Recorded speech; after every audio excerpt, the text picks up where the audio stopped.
जिस दिन स्मार्ट लोगों को चुनना शुरू कर देंगे ना, अपने आप स्मार्ट सिटी बन जाएगी। कहने के लिए तो पूरी दुनिया स्मार्ट ही है। नेता बदलने से अच्छा है कि हम अपने आप को बदलें। और ये बात 5 साल की नहीं है, ये बात बच्चों की भविष्य की है कि हम लोग जब तक जिएं तब तक ऐसे पिता का आशीर्वाद मिले जिन्होंने ये बात समर्थन की नहीं, एक बेहतर इंसान की है, जिसका एक विजन है, जिसके पास। मुझे प्रशांत भैया हमेशा से पसंद है क्योंकि वो पढ़े लिखे हैं। खेसारी को प्रशांत किशोर पसंद है। जी हाँ, इतना ही नहीं, खेसारी लाल यादव ने प्रशांत किशोर की जमकर तारीफ भी की है। नमस्कार, मैं हूँ आपके साथ प्रीति और आप देख रही हैं सच टॉक्स।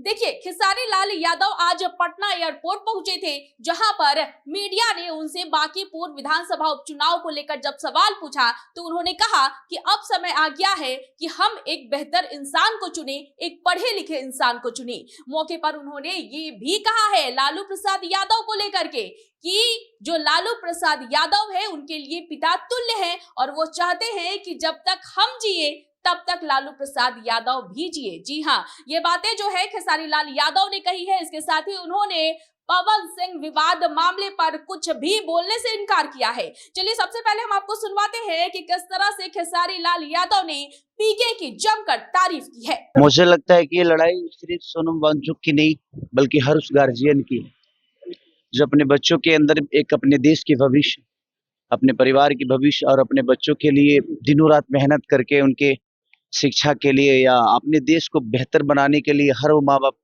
हर दिन मेहनत कर रहा है। तो ये लड़ाई सिर्फ बच्चों की ही नहीं, मुझे लगता है कि पूरे देश के गार्जियन की, हर उस माँ के या हर उस पिता की, जो भी देश में रहता है, ये लड़ाई सबकी है और सबको आगे आकर और इस लड़ाई में मुझे लगता है कि साथ देना चाहिए। प्रशांत किशोर जो है चुनावी मैदान में उतरे हुए हैं, आप लगातार उनका समर्थन भी करते रहे हैं, क्या इस बार उनको समर्थन करिएगा चुनाव? देखिए, बात समर्थन की नहीं, एक बेहतर इंसान की है, जिसका एक विजन है, जिसके पास। मुझे प्रशांत भैया हमेशा से पसंद है क्योंकि वो पढ़े लिखे हैं और मुझे लगता है कि विधानसभा में एक आदमी ऐसा चाहिए जो बच्चों की लड़ाई लड़े, जो रोजी रोजगार की लड़ाई लड़े। मैं किसी पार्टी का नहीं बल्कि मुझे लगता है कि हम सबको एक बेहतर इंसान ही चुनना चाहिए, क्योंकि अगर आपके घर का गार्जियन ही सही नहीं होगा तो मुझे नहीं लगता कि बच्चों की भविष्य सही हो पाएगी। और एक नेता गार्जियन की तरह ही होता है। तो प्रशांत भैया सच में मुझे बहुत पसंद है क्योंकि उनके पास एक विजन है, पढ़े लिखे हैं, उनके पास हमारे बिहार के भविष्य के लिए एक मैप है। तो मेरी शुभकामना है उनके साथ।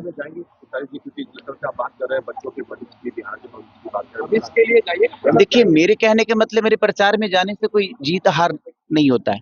मुझे लगता है ना कि यहाँ के लोगों को ये डिसाइड करना पड़ेगा कि किसी के आने से आप वोट देंगे कि एक बेहतर इंसान, एक बेहतर नेता चुनना है आपको। और मुझे लगता है कि प्रशांत भैया जैसे लोगों को आगे आना चाहिए और लोगों को, ऐसे लोगों को मौका भी देना चाहिए। आपने इतने लोगों को मौका दिया है ना, एक बार एक बेहतर इंसान को मौका देके देखिए, शायद बेहतर ही होगा। मेरे उनके साथ भी मेरी शुभकामना है।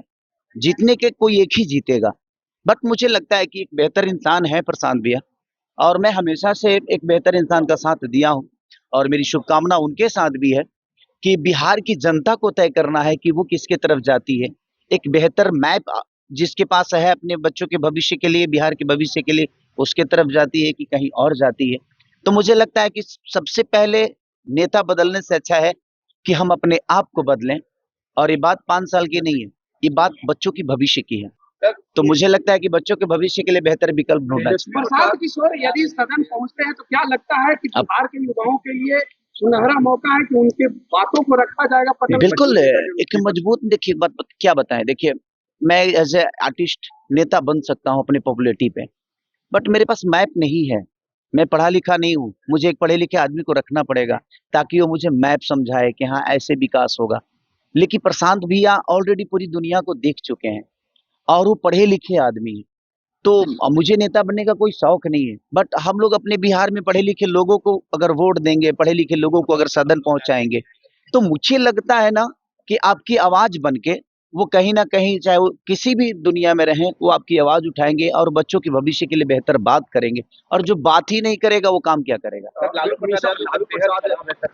और निशाद भाटी ने ये भी कहा कि उनके घर के पास बहुत गंदगी है जिस कारण से ये हालात हुए। पटना के हालात तो उन्होंने ये बताया जो कि पटना स्मार्ट सिटी में आता है। देखिए सबसे बड़ी ना कि सबसे पहले हमको जिस दिन स्मार्ट लोगों को चुनना शुरू कर देंगे ना, अपने आप स्मार्ट सिटी बन जाएगी। कहने के लिए तो पूरी दुनिया स्मार्ट ही है। हमको अपने अंदर स्मार्टेड चाहिए कि हम स्मार्ट बने, लेकिन हम स्मार्ट लोग चुनते ही नहीं है।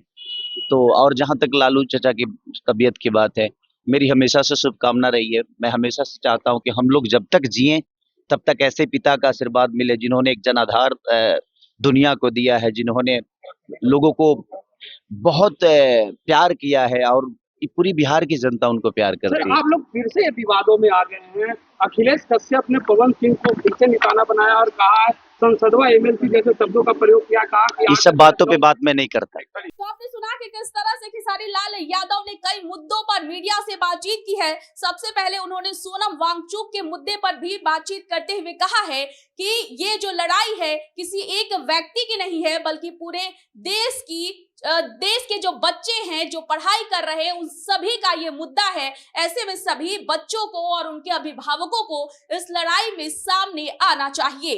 तो इस वक्त की खबर में फिलहाल इतना ही। मुझे दीजिए इजाजत, लेकिन देखते रहे सच टॉक।